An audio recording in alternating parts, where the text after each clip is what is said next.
ஸல்லல்லாஹு அலைஹி வஸல்லம் அவர்கள் பாத்ரூம் போகிறாங்க.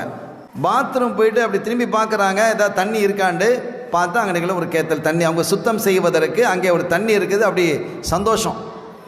அவங்க சுத்தம் செய்துட்டு உதவு எடுத்துகிட்டு வந்து கேட்டாங்க, யார் இப்படி தண்ணி எங்கே வச்சது அப்படின்னு கேட்குறான். நான் தான் நாயகமே. இப்னு அப்பாஸ் ரலியல்லாஹு தஆலா அன்ஹு சொன்னாங்க, நான் தான் நாயகமே அப்படின்னு.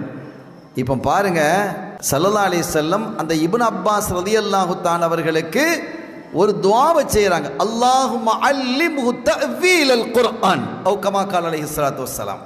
குர்ஆனுக்கு விளக்கம் சொல்லக்கூடிய மகத்தான ஞானத்தை அவர்களுக்கு வழங்குவாயாகன்னு கேட்குறாங்க. எதில் கிடைச்சது? இந்த ஹிதுமத். பெரியவர்களுக்கு, வயதில் மூத்தவர்களுக்கு, சாலிஹீன்களுக்கு ஹிதுமத்து செய்வது என்பது பாக்கியமானது, அல்லாஹ்வினுடைய அருளை பெற்று தருவது என்பதற்கான 100 சான்றுகளில் ஒரு சான்றை உங்கள் முன்னால் வைத்திருக்கிறேன்.